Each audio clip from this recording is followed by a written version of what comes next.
Fox 5 and Hot 97 present Street Soldiers with Lisa Evers. I'm so glad you're joining us for this episode of Street Soldiers on Teens Out of Control. I'm your host, Lisa Evers. From fights in malls to broad daylight shootings, some teens are getting attention for all the wrong reasons. They're a small percentage of all youth, but there are warning signs the troublemakers are starting younger and becoming more violent. Teens fighting and brawling in shopping areas has become such a concern. Some malls, chain stores, and even fast food restaurants are banning underage teens unless they're accompanied by an adult. Student leader Jason Bostic says the overarching theme behind the chaos and unrest is poverty. We have to think about the things that these people are going through, the neglect that fell them in school, the neglect that fell them from policing. There's a bunch of systems that fail individuals before the system catch them. The Council on Criminal Justice says during a 6-year study ending in 2022, murders by teens jumped by 65%. The number of teens using guns rose by 21%. The NYPD says the average age of the trigger pullers keeps dropping and is now under 19 for the first time. The shocking surveillance video of a broad daylight shooting shows bullets spraying a playground and being fired over the heads of a family. It's from a 73-count murder and shooting indictment of 20 alleged gang members. 13 were under 17, and 10 are already behind bars on other cases. To see it will show you what they go through as they're trying to live their everyday lives. And it must stop. Our youth must stop choosing guns and gangs. New York City Probation Commissioner Juanita Holmes says there's a small percentage of teens arrested and rearrested who are behind most of the disorderly conduct and crime. They're responsible for the bulk of the arrests. So it's recidivism, the same way it's driving New York City Police Department. Naturally, those numbers are applicable to probation. Most parents and leaders agree youth programs can be a big positive influence. New York City Assistant Deputy Mayor for Public Safety, Mona Suazo, says there are many more available than people realize, all listed on nyc.gov/DYCD. For example, we have the Saturday Night Lights. This is a citywide program. It's a partnership to keep the gyms open on Saturday nights. This is when young people may be more susceptible to get into trouble. let's take this to our panel and find out what they have to say. Joining me is Jason Bostic. He's a Columbia University undergrad. He's a program coordinator with the Center for Justice, and he does a lot of training work with youth that are still involved with the streets. Jason, thank you so much for being with us. Thank you. Also with us is Assistant Deputy Mayor for Public Safety, Mona Suazo. She is here with us to talk about the programs, the youth, what's going on from her perspective and citywide picture. Mona, thank you so much for being with us. Thank you for having me. We appreciate it. Also with us is Juanita Holmes. She's the Commissioner for the New York City Department of Probation. Commissioner, thank you so much for being with us. Thank you, Lisa. We really appreciate it. Jason, I want to start with you on this because there's some people that say, you know, if you're banning all teens unless there's an adult with them. What's your take when you heard about those signs going up and those rules going into effect at these businesses? I think this is an example of institutional avoidance. There are a bunch of fast food restaurants and stores spawning in every vacant street throughout the city, especially in Black and brown neighborhoods. Because of gentrification, all these new restaurants inside of these Black communities, the price is too high on the food. So they're going to places like McDonald's where the food is affordable, and it's putting a burden on the parents who has to work probably 1, 2, 3 jobs in order to pay the prices of rent now with the influctuation of rent because of gentrification. So it's easy to point out children and the youth perspective for doing all these things, but when they have nowhere else to go in a newly gentrified neighborhood, what else do you want them to do? Assistant Deputy Mayor Mona Suazo, your focus is public safety. What's your view on this? So the overall crime has continued to go down under Mayor Adams' administration. And even though the shootings and the violence crimes numbers have went down, but the involvement of youth has gone up in those particular areas. And what the city is doing is an investment. We're doing an investment in the youth. That's through initiatives, programs, after school, opening gyms on Saturdays with Saturday night lights to make sure that they have sports and a place to go and hang out and connect with other players, with having food, uniforms, connecting even with police officers. So the goal is to create a safe, healthy environment for them to explore other things than gathering at malls and locations that can turn into violence eruption. Are there enough of those programs, especially for the after school hours? There are a lot of programs. Saturday Night Lights is a program, Summer Rising, that is throughout the summer from K to 8th grade. There are plenty of programs, DYCD, and we make it very easy for the parents. They go on the DYCD website.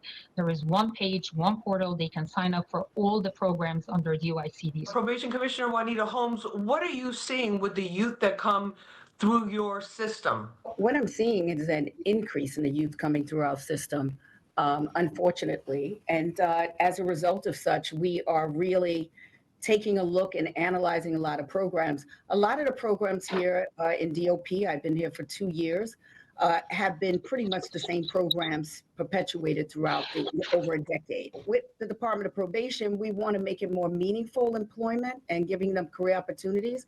But when we're speaking about the juvenile population and you're looking at raise the age, that really increased our juvenile population 100%. And as a result of such, now we have more juveniles than we've had before. And so as a result of such, how do we engage them and keep them interested? So we're looking at a lot of them that attend the after school programs. We have mentorship programs that are part of DOE's curriculum, actually, such as Girl Talk and Blue Chips, which we are also equally engaged in throughout the day. But I think it's more important, the most important thing is identifying the times that we need these various programs. Assistant DM Mona, as she spoke to, I'm formerly NYPD too, so I know what's out there as far as the programs for the young people.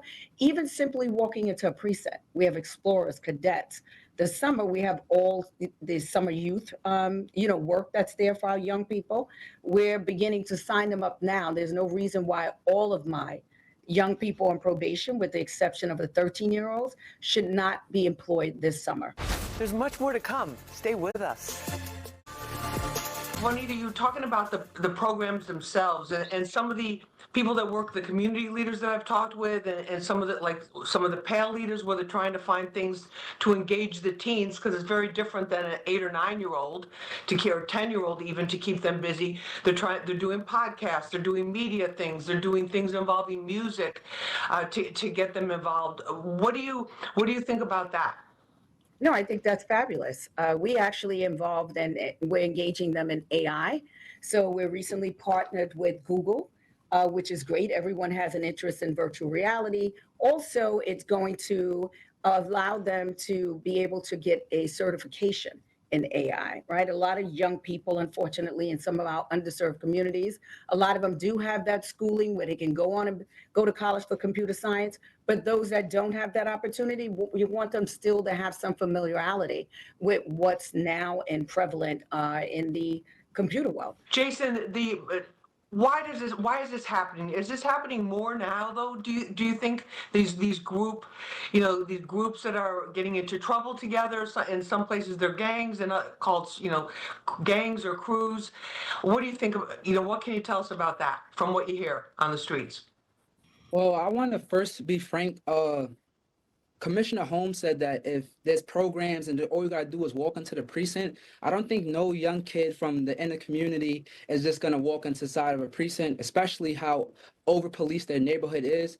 If the neighborhood is over-policed and you don't trust police officers, it makes you feel like you can't trust no system. You can't trust the school system. You can't trust the people that run and make the laws and policies. So the first thing I hope we understand is why are droves of young people going to parks, going to restaurants. There are programs in New York City. Yes, I do agree with that. But there's not a lot of programs in neighborhoods where it's needed the most. I think the programs that are not engaging enough also. Commissioner Holmes named a lot of different programs and it is great, but I never heard of it. All right. And I'm walking the streets, I'm learning, I'm going to different places, different spaces. So if I haven't heard of them, what about the youth that's in the community, that's disconnected, that's on social media, digesting a bunch of negative things? They're not looking at things that's for betterment. They're not looking at things, especially if they never learned about it. I think we have to go out into the community and we got to figure out ways how we could keep the youth engaged. How can we connect with them with certain things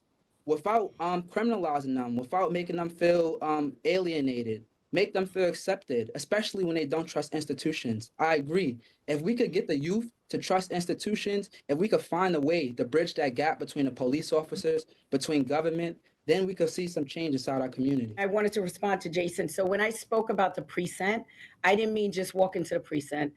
I'm a chief of police for 37 years in New York City Police Department. I created 2 tremendous mentorship programs. Why? Because the young people meant that to me, right? I grew up in the city. I wanted them to be exposed to the same opportunities I was exposed to. So no, you're absolutely right. They're not just walking in. I had to go out and get me some young people, and we managed to do that, and they're thriving to this day, right? So I agree, marketing we can do a lot better at, but I know that's something on the top of the assistant deputy mayor, as well as Deputy Mayor Kaz Daltrey's list, as well as my list. So I promise, Jason, you're going to see a lot of marketing of what's available to young people. But like you said, young people want to be outside.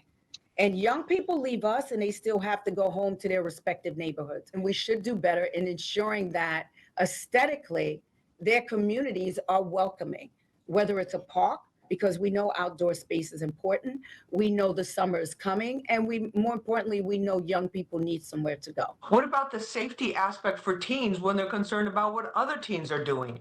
So the safety aspect also for teens, the city is looking at that from all aspects for teens, adults, all ages. We see the numbers trending down, but safety is really a perception. Regardless of the numbers, the actual feeling of being safe in the city. And that's what we're really focusing on. Juanita, in terms of having too much time on their hands, a lot of people would say that. What about that point? Do you buy that? So, listen, young people have friends, right? Whatever they want to label them as today, gang or whatever, they're their friends. And they want to congregate, they want to hang out, they want to be with one another. And sometimes that's in a public space.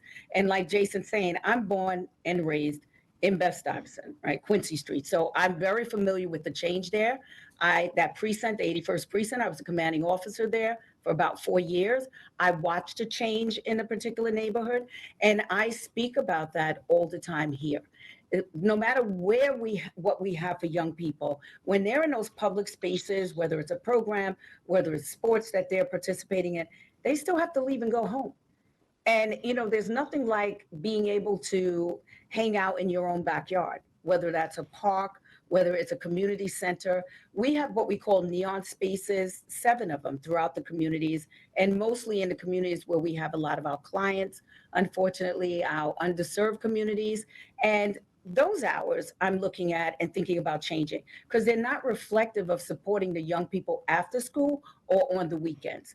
They're a 9 to 5, closed on weekends, it appears like. And so these are some of the things that we're revamping in our own backyard here in the New York City Department of Probation. Assistant Deputy Mayor Mona Suazo, in terms of programs that the administration would like to add to what you already have, anything you could tell us about that? So we have every block count. This is implemented in 2 precincts now with the expansion of phase 2. And this is really to hone into those most violent blocks and have a different approach from the typical approach that we've really been doing. Build that model of let's change the quality of life. Let's look at the conditions. Let's collaborate with all the city agencies, walk those blocks together, do a punch list. And within 30 days, we gather around the table and go item by item. We meet weekly and we see a turnaround, and just a park being cleaned up, a fire hydrant being painted, a sidewalk being fixed, gardening, planting, even going to the schools and seeing what programs they have in those blocks. This is like almost the pilot that started building that model for the every block count, and now doing that expansion to have more precincts to go and include more blocks. Jason, in terms of with cultural influences, because crime is glorified as entertainment, whether it's TV, whether it's movies, whether it's some of the urban series, whether it's in certain types of music, what impact does that have, or does it have any impact, do you think, on the teens? I think what we need to understand is that these programs are not long enough. These programs are like Band-Aids over a bullet hole. 30 days and even 6 months is not long enough to affect the child. Project Restore Bed-Stuy was a year program, and then it has 6 months of aftercare. When I got into that program, I went from a person that didn't have an ID, a bank account, or no job, to being a Columbia student and having a 401k. These programs have to be longer. It has to be more extensive. You have to dive into the trauma. We having programs for people that's dealing with who God knows what inside the household, right? It could be one parent, a parent was murdered. It could be domestic violence, things that they can't tell the school, because if they tell the school, now ACS is involved, right? Now they're going through these other things. And then when they got an extensive record and they go to these programs like parole, not programs, but go to parole and go to all these other things, all they see is they track record. What about that, Mona? Any response on that? Yes. I mean, in addition to the programs, there is also youth safety initiatives. And I'm glad you mentioned earlier the social media and the role that it plays. And Mayor Adams' administration filed a lawsuit against major social media companies to hold them accountable for fueling nationwide youth mental health crisis and also investing in that mental health piece. So we're providing nearly 7,000 teens with free mental health services throughout NYC teen space. We're combating subway surfing. This claimed the lives of 6 teens in 2024 through our education campaign and the use of drones. So we are leveraging technology, the use of drones, to identify who's doing the subway surfing, touch base with their parents, let them know what their children are doing, and trying to leverage that as a preventative measure. And again, unfortunately, we lost 6 lives due to that. So social media and these platforms definitely play a role in glorifying such behavior.